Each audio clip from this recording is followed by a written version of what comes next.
ایوار باش بینرین هجا و خوشتوی بینرین بادینان ساد بینرین ایوارا بادینان خوشحال اینجا رکادی امو هنگیش نفیک شبوی پیشکش کرنا برنامه هوا ایوارا بادینان بینران وکوی نزانم که برنامه الروجان انتیت پیشکش کرن راد بید میوانداری کسانه کی یان چند کسانه باید که بری گفتگو اک بیت کرن چه گفتگو یا گریدای بی پروژه و یا اینجا گریدای بی بزاین و زانیاری میوانه می روشه بو پتر خدمت کرنا هوا این هجا و خوشتوی ابرو کامرا بوینه میوانداری ما مستای زور هجا مامۆستا زەکی ساڵح ڕێبەری چاکسازیە سنێلان و ئافرەتان الباژێ ڕێدهووکێ بابەتی مێ ئەڤروکە ئانەهەیە خودی دێگرێدای بیتم vê چاکسازیە بە کاف چاکسازیە چ تشتێکە چ الڤێرێ تێدەگرن کی الڤێرێ هاتیە بە حەواندن الڤێرێ ناوێوێ چاکسازیە یان ژی ناوێوێ زیندانە بۆچی ناوێوێ چاکسازیە گۆڕینا وی ناویل بۆ وی ناوێک و vêgavê bi çaksazî tê tenyasîn çi tiştek e di nava vê çaksaziyê da evên li wêrê fêrî çi bûyne me çawa mamosta û bispûr û şaraza bû birîne bû wekî ku li vêrê demê xû pê per bikin û fêrî hindek tişta bibin mifadar bît û dema tê te nava civakî bi kesekê zor normal bê tenyasîn û zor kesekê mifadar bît bi xû û bû civakî bigiştî ev pisyara û çendîn pisyarên diyên wekî va evrûka dê digel mamostayê berê sêne giftugû kirin hînên hêja jî şên pirêya wan şimare evên serşaşa me diyar hîn peywendiyê me bikin sebaret babetî her pirsyara hewaya bî dihête gengeşekirin û bersivdan mamosta destpêkê tu gelek xêr hatî sersera serçava evrû bû êvara badînan zor zor spas mamosta em ê destpêkê li wêrê destpêkeyîn bêjîn heker cenabê te bû me bêjîtin bû me pênaseyekê bidete ser ka ev çaksaziyê bîner ewilî bizanin serb kîjan wezaretê heye û di vê çaksaziyê da kurtiyekê bidete ser çil vêrî heye û çawa tê te rêvebir Rêveberiya me rêveberiya çaksaz sinêla û afradan dihûkê ser wezareta kar û karobarê komalatî ve heye ku ev rêveberiya du şerîha bi xwe vedîtin ew jî kesê sinêle ew ê jêwî 16 salî heta 18 salî eger her tawana kir bîtin pê biryara dadwerî bêde nav çaksaziyê da heta kadê hikmê xlas bît yan bête berdan her wisa her afretek bît 11 salî wê ve her tawaneka bike dê 11 salî 11 salî bû serî dête nav çaksaziyê da dilwerê mavê sizayê xwe borîntin heta sizayê wê timavîtin zor cane mamosta me behsî hindê kir afretek heker 11 salî wê be heker em bêjîn eve jiye 11 saliyê kêmtir bît ev jî wekî gencî yan em bêjîn sinêleyî tê te hesêb kirin yan ev dê çitet qismekî da û cidaya ji gel va sinêlên kur Dîf yasayê Herêma Kurdistanê ew kesê bin 11 sal di her tawaneka bike nayete ew dîkirin nayete sizadan çi sizaya belku dê ew dîtirê li kulîn gel kesê kartwînekir an ku welî ebrêvê kirin li 11 salî bû serê her kesekê tawanekê biketin pê yasayê dête nav çaksazî da dête girtin û pê biryara dadwerî ku çi siza bişte ser dê sizayê xwe wergirîtin belku êkî 11 saliyê wê ve nimûne kuştin kirbîtin ya neb destê wî piştî hingî bû 11 sal û 12 sal dihête berdan yan şinî dê hikmê wî sizayî bûhêtin ew ê tawanê ew tawana wî kirî Kuştin berî 11 saliyê ihtimale dê dîvçûnê de girin û li kulîn gel welî em rêvî bez piştî 11 saliyê ew kes dête sizadan piştî bîte 11 saliyê ve dê tawana kuştinê bûhête pal vekirin tawan li wî wextê de ew dîkirin ew li wextê hatiye encamdan hadisekê hadîse hege piştînkî biçîkadî şolek kir û piştînkî mezin bîtin çavukman naşte ser zor cane mamosta em behsê sîstemê vê çaksaziyê keyin û em bêjîn ew kesê nava çaksaziyê da kar dikin ser çi esas ew kese dê hêne helbijartin û sîstemê karkirinê çawa yê çaksaziyê çunku em ê bêjîn çaksazî yanî ferqiya hê û digel navên berîkê diyaret navî da zor heye paşê em deyîne ser tefasîla ew kesê nav çaksaziyê kar diketin fermanberê ser wezaret kar ve ye ku hatiye wergirtin pê bawernamê an pê bisporiyewî hatiye wergirtin پشتینگی او کسی هات یا گرتن بجداری چندی خولت راهنانی کلیه که بو چاکسازیه که چه واشید به چاکسازی کار کردن دو نفت چاکسازی دو جوره فرمانبر هیا فرمانبر سیویل هیا که مدنی هیا و فرمانبر هی بیشتر هزار جبهه کار آنکو وکی بیشتر پلیسیا جلکی تایبته او روی امنی و دور خود بیتن که چه امنیت جاسوسی پالیزیته. أبا هادي مشق كرن شب مشقة عسكري كو فيلي كودي تشاو تشكيب كاري تنو هروسا مشقة دي ترى كودي تشاو شتن سردري قال أو دي كتن قال وي كسي كتن أو كسي تنافج كسيدا بشواك مدنيانة بشواك ي سردمانة ديف رنمايت ما في مروي ديف رنمايت نيف دولتي كودي تشاو شين وي كسي تعامل قال وي كسي كان أو نافج كسيدا کسانی که 10 سالی یکی بینیتم جلین ام بجین ین سربازی و ین عسکری به چکی وی همیه و رابطه چکا ام بجین یا سربازی یا درست یاد گل درونی وی زاروکی دی چله هی وقتی کسی وصابید یانجی ما اوین حوصال جدا کرینه اوین کو جنابه تگوتی دو کسن اوین جله حوصال بر مداناین هندک جهندی کو اوین ام جیل بجین زاروکیان سنیل بن 11 سالی دا وی نبینید کسی جلد پلیسات بر آن کسی جلد لشکری بر داخلی چاکسازدانیدن او کسی او نوید همی کسی جلک تایبت بر او جلنا جل عسکریه که جلک بس بوی بوای تایبت بجنه هزار جبهه کار و او چافدرن و مأمورن و پاسوانن جلوای تایبت نکو جل عسکریه نکو بسلاحن بشکلی نابی چه شکل کس بسلاح و تعامل جل کسی ناف چاکسازی بکرد بلکه نابی کس بسلاح و داخلی چاکسازی بکرد. اوه بو یبنجیه ام بجین 11 سالی سنه لیجی وصا ودگل جن و آفرت آجی همان سردریه همان بس مدفت اشارت ببدم کس نیاد بن أبي ترى بن 11 سالي نفتح سازده هميش 11 بفنال دي في ياسا كردستاني ياسا عراق ده 9 ساليه حقي بيت السودان بس ياسا هرم كردستان 11 سالي وبوسري هنا تدبيني كو هنا يعني بن 11 سالي جدا تاوان كريا ونهاتي نايد يعني كسر ناجر بن 11 سالي زور جنا ما مستا بوچي بوي جنا ام بيجين كو كارساتك بسري كي ناي تاوانك كري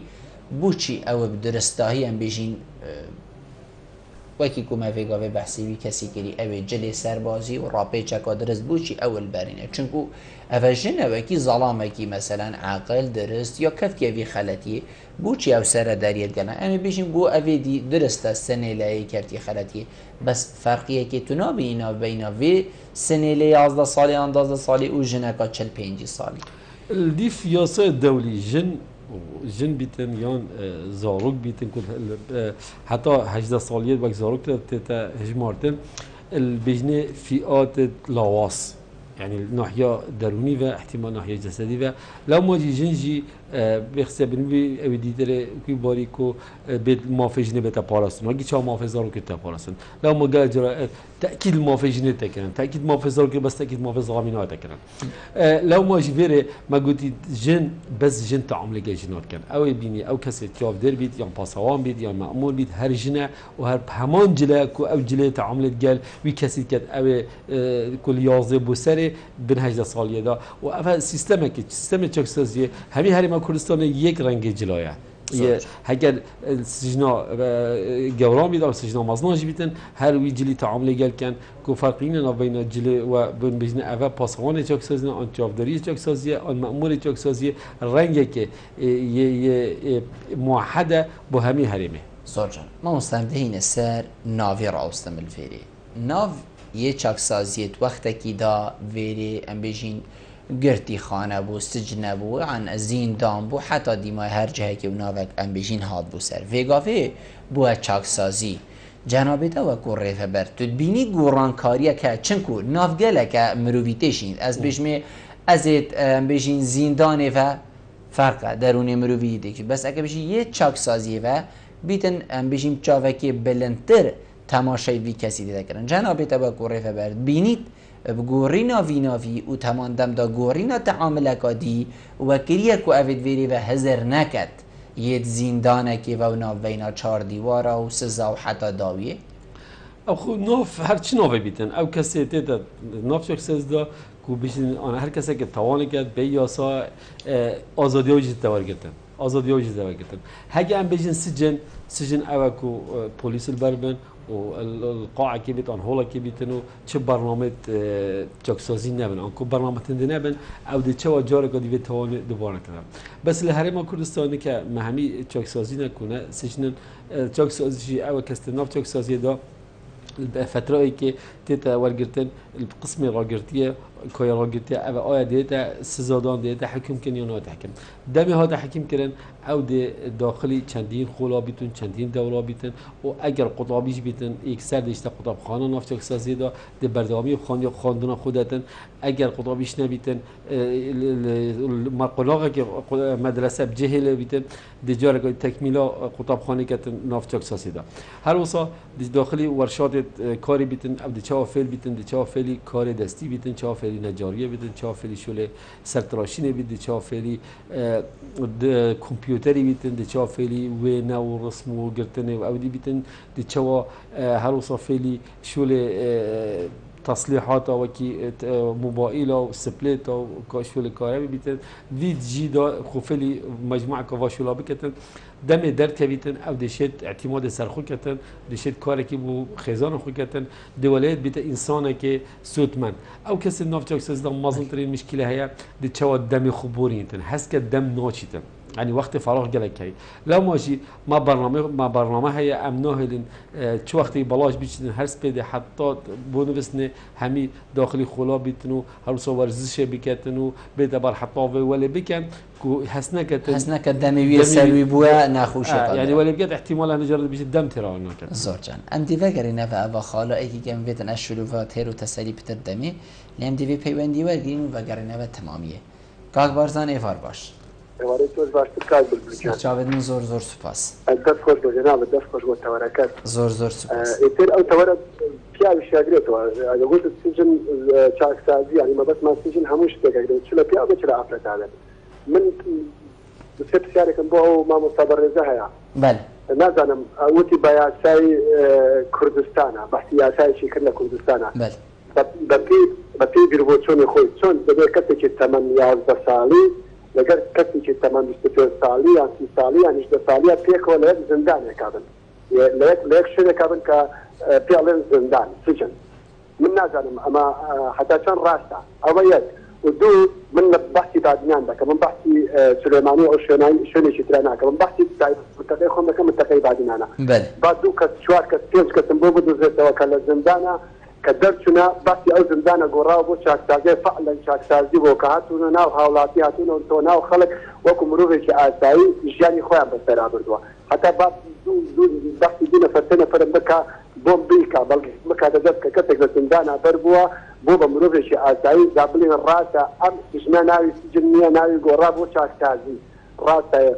حكمتي كم هيا براسي نامي سجني بدل كردوبة شاك تازي بلام زربة داخل أوي من أيديهم لما تقيخوا من لبادينانا حتى يتكتك كم نجيتوا تنازك شخص نجيني وكلا الزندانة درشت وكو مروفيك آساي لناو خلقا بشت بس تا تم کاک بارزان تا مروف جیدیتنه کوتنا و چاکسازی دا در کفتین و همان رفتارین بره چه استفاده لی نبوه؟ تأكيد من دم شلون زندان غير شيء غير بيربوتشون يا يعني يوكم بروفش آساي تربية ما بس دي من أويا زور باش زور سپاس بوده کاک بارزان همستا کاک بارزان بشیتن دی چاوا چه بیتن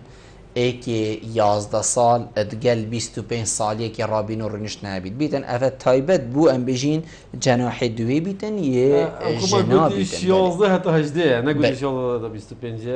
11 حتی 18 پیک و نکول بی سیستم یاسا افت ایک ام بجین جور دا جه دا افت ایک بج دانه بس نفسی وقتی دا او دیف تمنه و نزیک یک دو جورت تصنيفي هنا انكو دچوا اتا جيك وارتن تصنيفك هاي سر اساس توان كاش توان كريا بيك ومن تصنيفك دي هاي سر اساس ثماني بس افن نكاف تصنيف ام كارتين بحكمه بينات ما جهنا قالتهم ابي 8 ونزيك مثلا 11 12 13 سال بيك ومن 14 15 سال 16 بيك ومن يعني ابي 8 ونزيك يبيك نينا او كاك بارزان خلت تجيش مثلا 25 اصل ما كاس هاي زاد نينا نسبت بشه جنان او هر دو بشه یه بیچیکو اشی بشه مزناجی بس اكيد باورم بس جنان منی نکازی ها 11 سالی ما بس زیتر بس سنلا کریه او جنه میره همیش 18 سالش ببنه همیش 18 ببنه او همید گلیک دانه یا نه اوجی دیف توانه چیک دانه اوجی گلیک دانینه او دیتر دیف تمنه او دیف توانه زور جانه بیشتم بو چی جواک بین حسیایان ام بیجین هند هایجینینکو او کسیت ناوا چاکسازی دا درک بیتن بیتا کسکی ام بیجین کیر خو هادی وکی ام کردید بیجین بیتا کسکو جواک بگشتی مفایجی ورد بیشتن هر کسی درک بیتن امد بینین وکی خو او خو نداد گل جواکی سپاس که برزن احتمال طول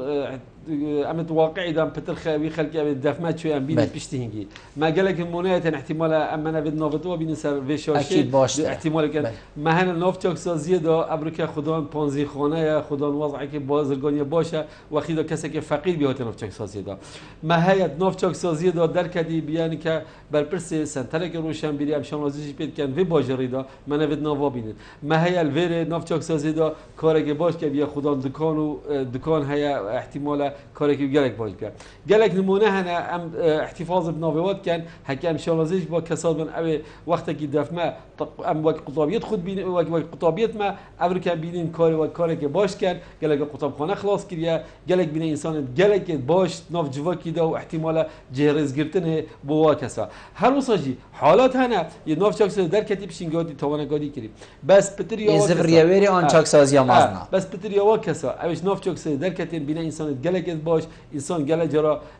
احتمال مد بين امنون يوصل يتمازن بين ابا چند سال سواشون بيجن ام ممنون هوينا كو او فتره عمل ويري مجال استفاده كر ما شيان خو وضع خو باش كان هر وصل الكلكشي كو بدون كلكشي تليفون كان ما كسا كاي بري چند سال الكلكشي نوف چسازبي بيشتينجي دركات هر واصل خروقا یا هاریکاریت اوت مروواتی دکانه که پنجرچی ابو بکر کلکچی خوب پیشتین که بگه جدیش کاری که باش کرد هر کلکچی خوب پنجرچی مازن بی کار خود کرد ما هی در کتی بیا حلاق ما هی در کتی بیا نجار و گیسان گلکت باشه در کتی هیویدارم او کسی نکش نف مادا هر پیام ما اوه ام خوب و باستینین وقتی در که ناف جوان نکست باش و اف هیوی امیدم اول کار ما اول امیوت کن و گلک نمونهش مهنه يعني هكا رخصت باف كي دفا كسابا اما انا بدو اسال بيش يقول من سر هندي بيت الماموستا يعني جناب تسران چامبر بود تشتكي زور گرنگ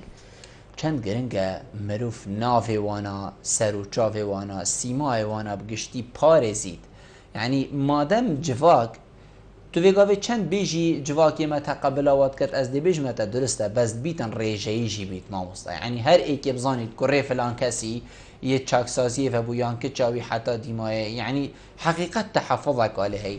راست پینگاوی تینه هاویتن کو خلق خول وی گریه قرطال کرد بس اوی دم بود بیتن حتی ولیتن چند گرنگه و هین تمان دم دا ناوی وا کسا آشکرا نکن سروچاوی تو آشکرا نکن مالت وانا آشکرا نکن چنکو تمامی یبدم سر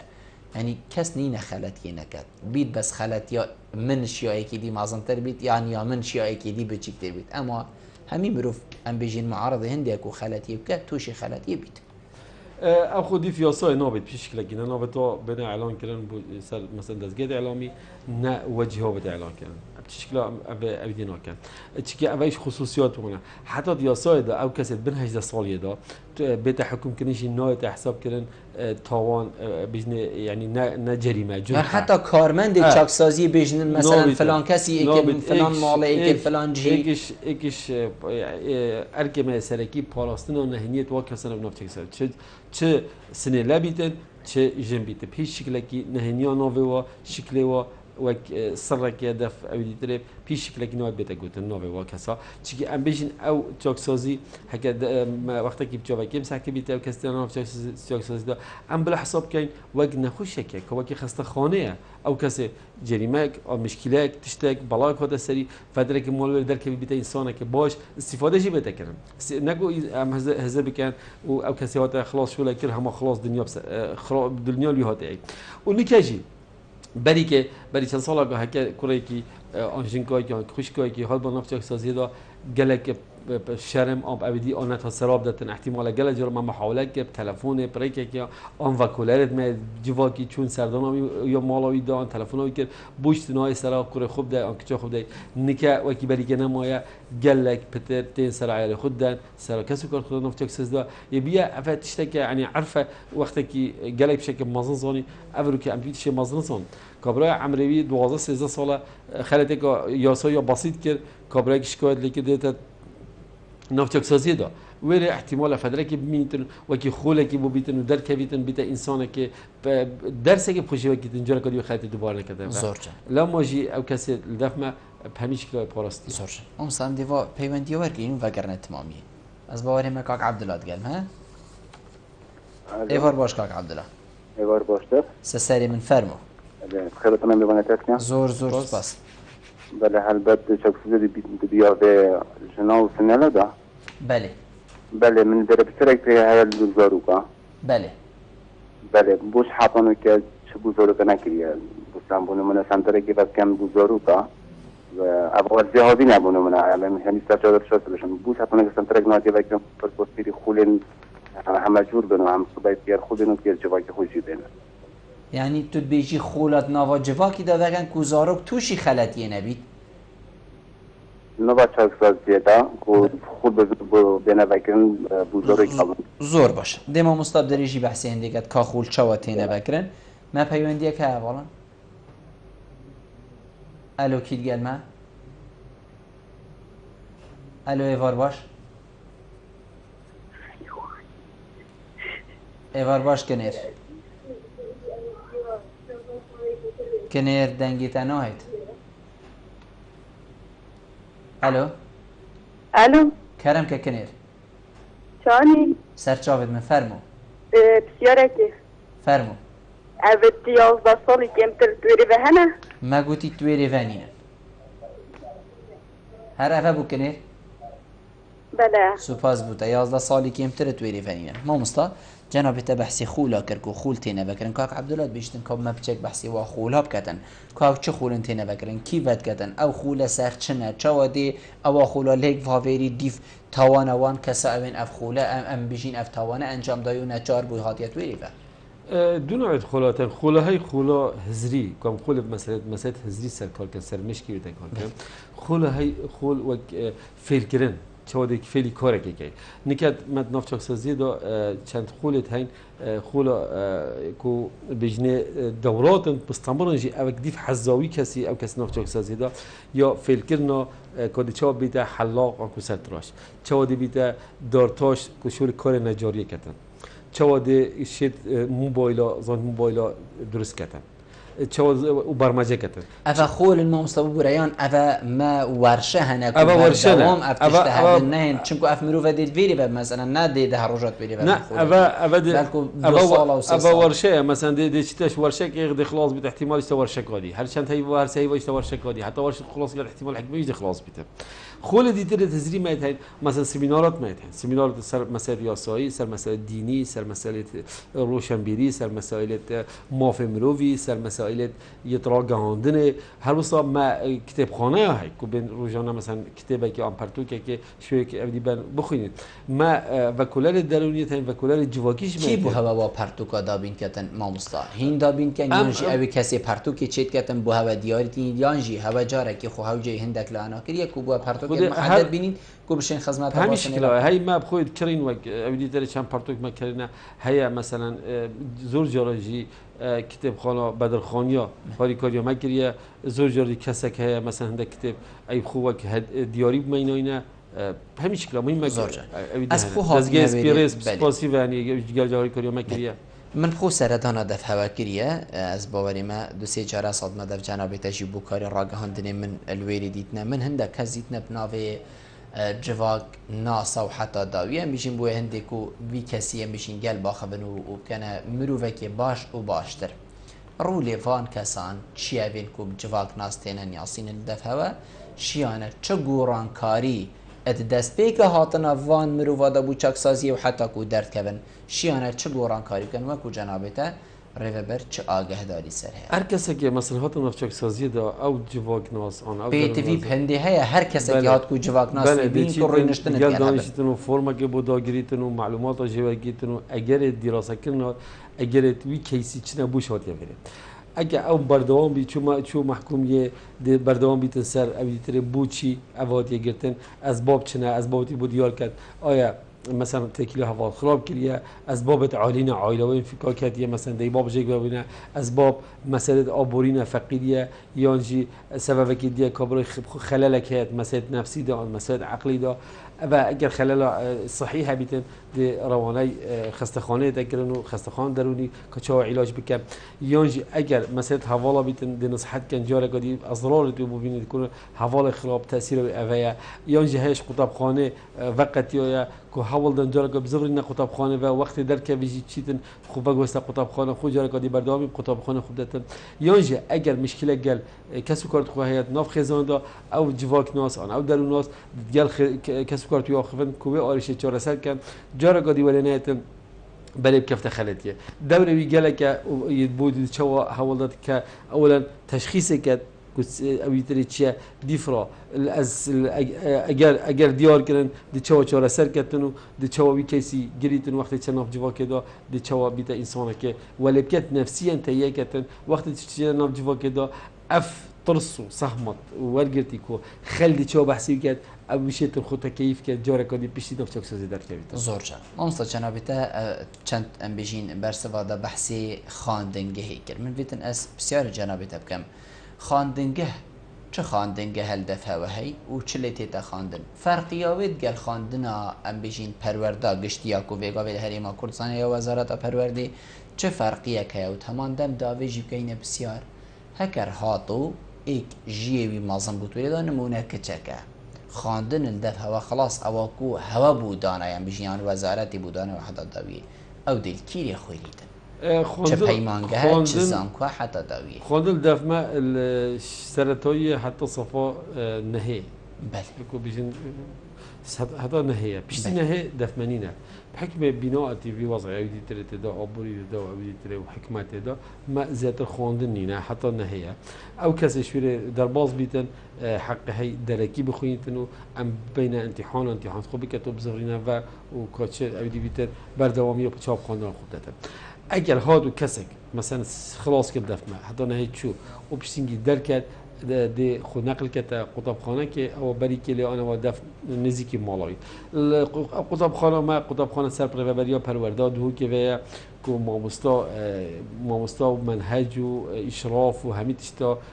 قرطاسی همین پروردیا پرورده بود دابین کتنو او کسی دف ما خلاص بیتن بیتا قطابی شهداوی و شهدا هر کسی که دیتره اف کسی قطبخانه کاری تره چه علامت تایبت ببینید کو صباحی جهتی ام بیشتر ناو قطبخانه ناو که تایبت و نه ناو چاک سازیه ناو که هر قطبخانه کاری تره و وقتی تتا و گواسته بیش اولش فلان قطبخانه هات یا او چی او ربابر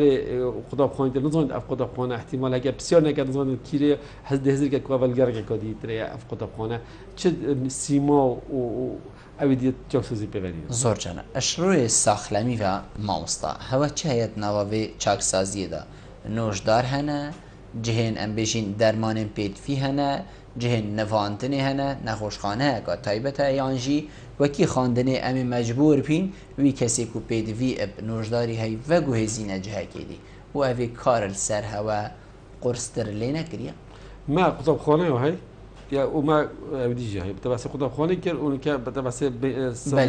ساخلمي ما بنجه ساخلميه هي بله بنجه ساخلميه او بنجه كو دكتور تدانا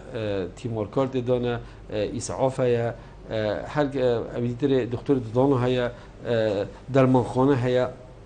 دي چهار سریابی کن اگه پیدوی شکل ماستر بی مثلا پیدوی عملیات کی پیدوی مثلا کار کی ماستر بی قوت و عمد روانی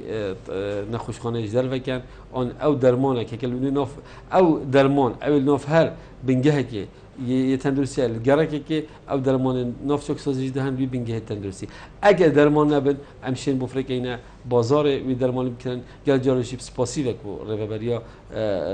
نخوشخانه آزادی هر وقت که درمان کنه نبیدن آن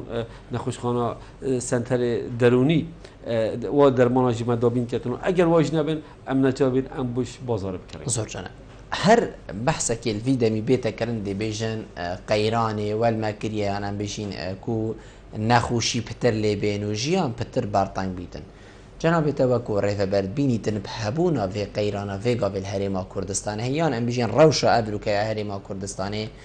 کسان چاکسازی زیاده تر لحاطینه یان جی پیداگیریه کل خواه کسانا ایدی خلق کیم تیتا چاکسازی کیم ولیتین کو بین بردستی هوا و الویری ام بیجین چاکسازی رابو بیتا کرن ولا بتر لهاتینه چونکه ما دو آریشه تنه کل باشه دو که اف آواره و نازح اف کسیش در وی کردستان هات دو که تقریبا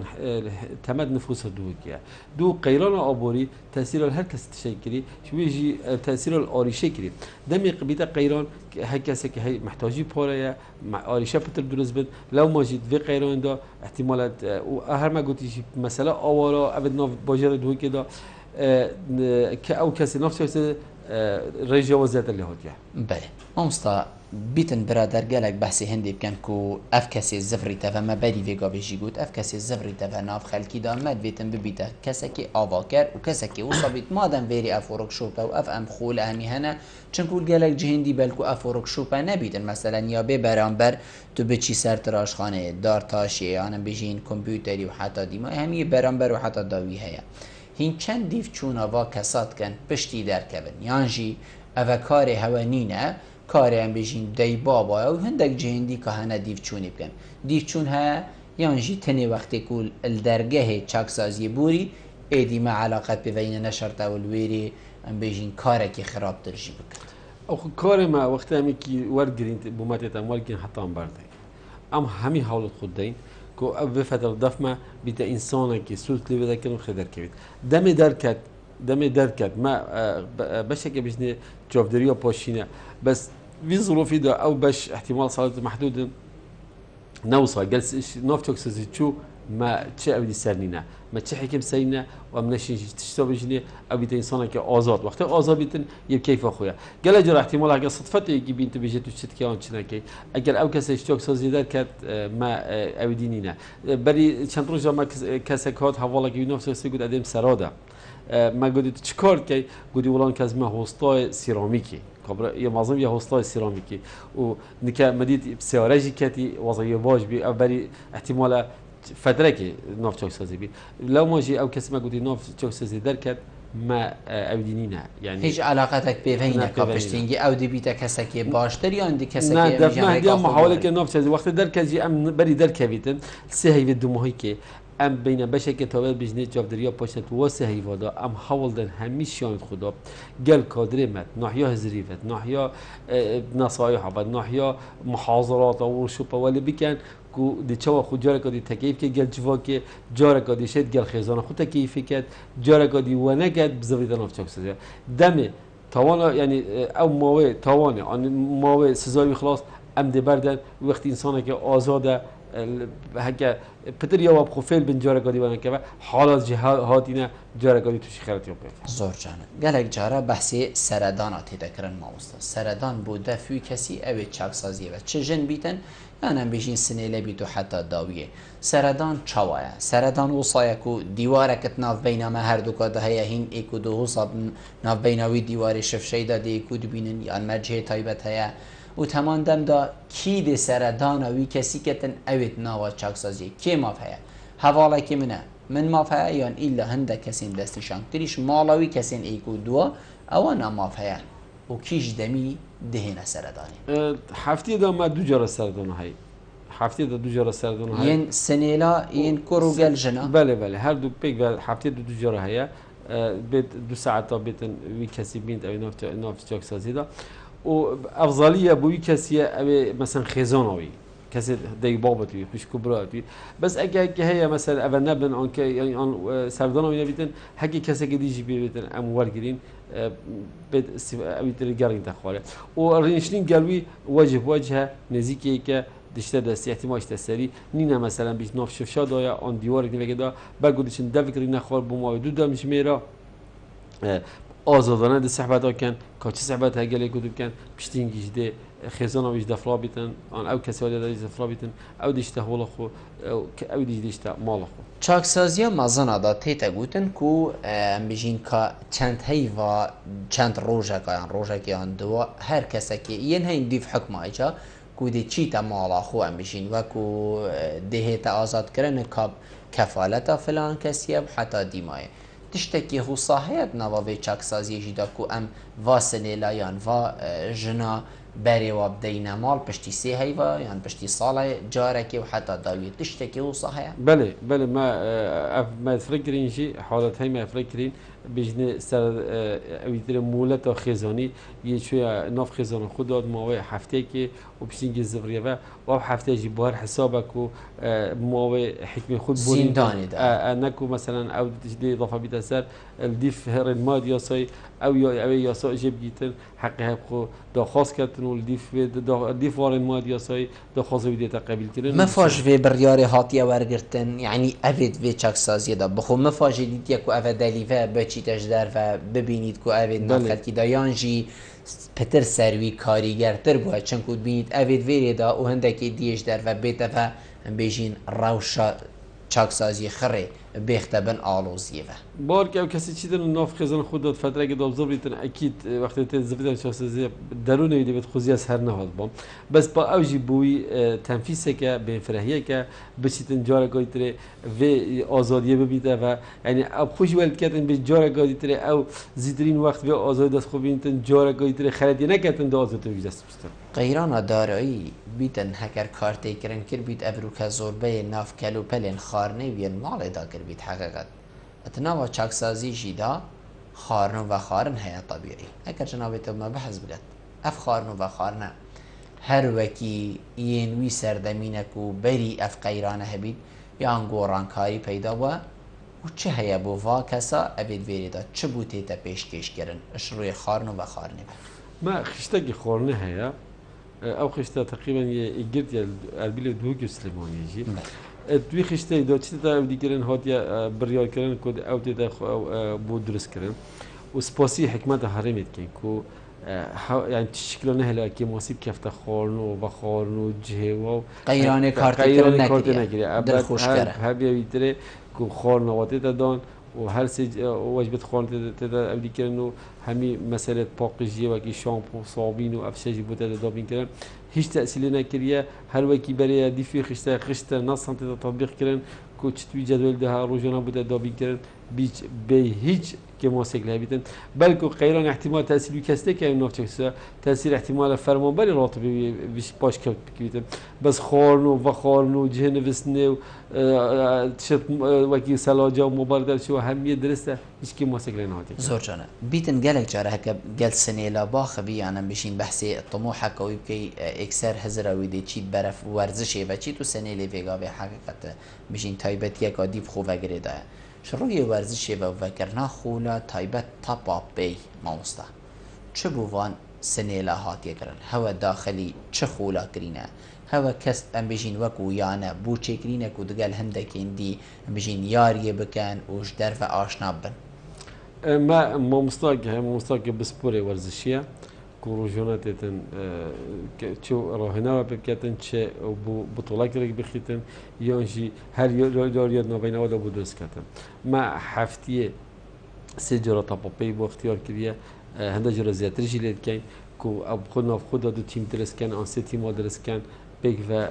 أوديت كان راريت كان وأودي كان هروسا ما فوليبول جه هاي كل وير داشي هاول أودي كي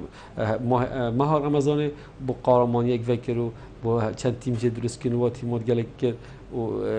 سرکفتید ایکی و یه هات نخلات کردن گل راهنان تمارین یه ورزشی کو عبد بود جسده و باش یه عبد هست که کل ویتامینی طاقت گازداد جسده و های بريك ورزش اف طاقه بيتا سلطنو بيتا امريكا نكو برف خرابيه ابي طاقه بو كارك خراب سما كتن بلكو بو ورزش احتمال دي جسم استفاده جي كتن شكل بيجن او جسم ابي تري مشك سليمني نك جسم سليم نبيت اكيد لو ما جام تاكيد قال الورزش زوجنا فيغافي ريك خراو هنا ريك خراوين باراستنا مافين مروفي بيانا بيشين برجسته كرنا مافين مروفي چين هريما كردستاني بنيان جي ابين بياني كو افريكا الهريما كردستاني كارگن جنابيته چند جي رازيه الرو ليوانات ناوا چاك سازيه دا چكريه تشتكريه يعني جو كوكو گلكت بيشن ناوا اما كاري وانا هند بردست نينه وكو بيدوي وكو او كاري بوهاتيه باراستن والله رخلو هنا كارك باش كي يعني كاجي ما چندين ما بروجيك مازن قال رخلو يونسف هيا كو اوا ما چند هيفويا ودي برنامج هذا چند هيفيت بيجي كو كارك سودك مازن بو و كساوي نافچوك سازيه كان وشو خول بن كاري دربيت اوي رخلو هر وصا مثلا ما في مروي قالك رخلو مثلا طيبتي فيريج شمجم سباسيوني بسنگه دو كان يا ما في مروي كو زور جارجي كاريا و خول هات نوکرن یا کار هات نکرن پرکاوا کو هر ابدی تری چاپ قصدنا و واکسات کن ابد کل ویری هاتین کو سمینار و بهات ندان کو بجنه ارکتا موافقت چه چی او کسی ناف چاکساز بس نه بس موافقه ارک جهی اگر چاپ پیگیری سیستم چاکسازی کتن موافقی چاوی تا پارسن هر موافق ارکن نه بس موافقه اول ریک خراون داخلی هریما کردستان ریک خراون بیانی رولک هیاد وی چندی دام است زور جر هنا رخلو هنا مثلا دعم بروجكي كريه مثلا بو چاكسازي چبو كادر چاكسازي مثلا خول فكرينا انكو بيجن دچوا اواكرنا طاقات او قدرات كادر چاكسازي چكي مال بدايتش بحث وي كادر چاكسازي كادر که تايبته لو ماجي داخلي چندين خولا بي چندين ورشو بيتن حتى بشتن کار خوب کتن دیف و استاندارد جهانی لید ماف مروید ماف گرتیات ماف زارو کی دا دچوا شتن وی کاری کتن ماف یجی پاریزتن و ارکیوش نشاتن زور جان بیتن گلک جارندجی ما گوهلی بوا کو چاکسازیا سنیلان یعنی بیشین یا جنو آفرتا و حتی داویه جهوی نه گنجایا حتی وگا و جنابته جی بحث کر پیچک کو جهوی ویابا ام بیشین گنجای تربا هوا چکریه بوده که کجایی که گنجایی هبیتن و کو چاکسازیا بیشین زرقا و وگا و دهو که هی و کو ویلی بیتن پروژه که مصر حکومت برها بی کو ما نکه عرض جهیه بما بینات دو بینات چکن یک تایبت بو جنان یک تایبت بو سنلا پروژه چو پارزگاه و هات کرا وقت تندرجی یه جنان دست بگیرجی دو وقت شریکه که گیرجی هندك کارش داکر با افقیلان ریدا برنامه ها را گرتن و کارت نکنه کرد یه سنه لا هر روز ما گویی پارج ها تخصیص کردن و عرضی ها تخصیص کردن و بس به قیلان آبوری مسئله آبوری ولی هات کو اف پروژه بین را گرتن و تمام نبن لو ماجی بینات ما یعنی میشیم بریارک نینک و میزی کارک و صابت کرنی آن مزگینی بو واکسایت ویری و کودی تشتکی نیتر بو هوای تاوا کرن هم بشین همی حزادل خو هادنو چونو گریان نفده بیان همی تشتی پیدوی هبیدن والله شكو بناء ترى ده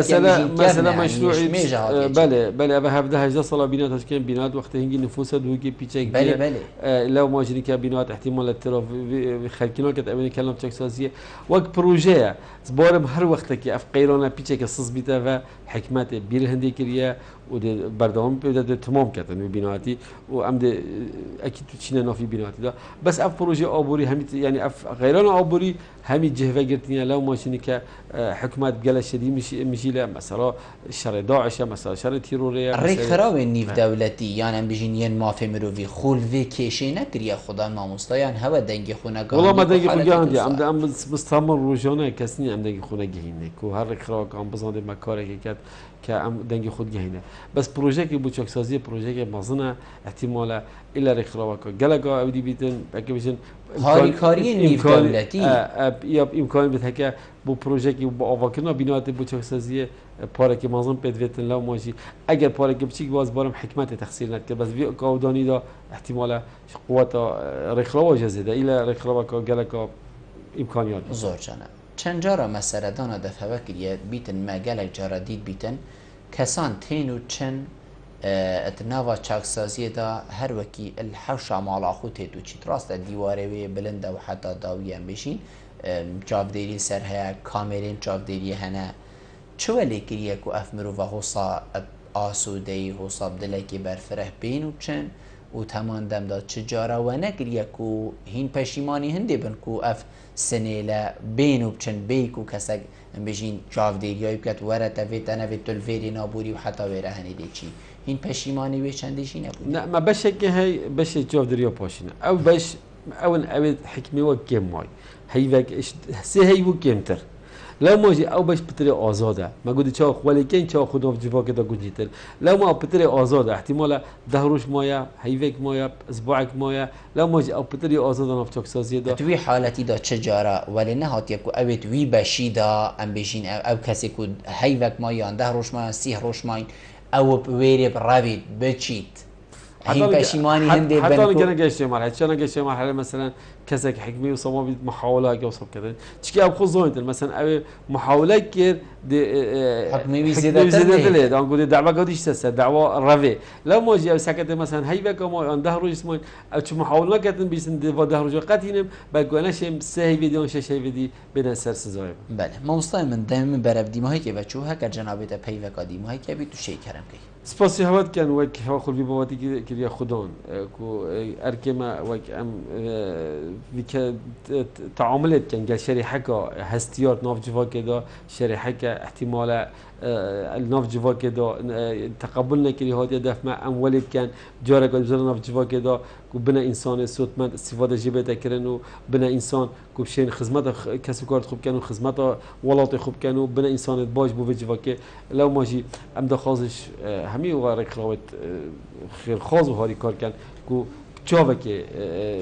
یه ابدی سکت افوا کسا افوا ابدیا ولی بکتن کو جاره که دیتره یارمتیه که ببدن او کس نافتی اکسازی کس جاوا کم صحنه کته بلکو کسی که خلدیه کرو جاره که دیتره احتمال به خلدی دوباره نکته و او اموینه کنه خاله کارش ناف جاواتی و هر روز داخازیش خزانت واد کن کو خلوا زاروکاب کنه خودان زاروکت خوب بری توش خلدیه بن چاو هر زاروکت ها بیتن و نکن پیشینگی پشمان بن بین ناف جاکسده و اگرش ناف جاکسده زفری نوجی تقبل و درست بکنو ترحیب بکنو نبیجنی همات خلاص و دومایی که جیانت بلکو بیجنی او دویتو لا پرکی نیوکه و بردام بیجان خوب ده اوید چوی خلدی بیاد دوباره نبیته و اوید ماین بکه باشی دوباره سپاسی هات کنو زور ممنون زور سپاس به تمام استاکوتو میفهم بوی گلمه رو نشتنگل تجه سرفرازیه ممنون سپاس بله بینران تنی مرمج وی خلکی اوه کوهینین هجا بزانن اوه چاکسازیه نواوی چاکسازیه دا چه تیت انجام دان اوه نزیندان و گرتی خانه تنواوی چاکسازیه دا اف خاله هن اوین کو حتی ویگاوی ماموستای بومه بحجی کری و او تقبل ماموستای گوتی البرچاو بیتا ورگرتن مروف بوچی دیوکتن کو ابروکه بچی تناف جه که وصاده هکر چوجی تمان دم دا او بیتن کوب کیر خوبتو و گریت و بیتا کسی که گله که خوشت بیوی که کو ماموستای آماجه پیکری و مالباتا بشی چاودیریه که باشتر و حجی کرنه که تایبتر بوی هبیتن حتی اموهینو خلق که دیوی برنامه جیر چاودیریه خدای مازن دا بخاطره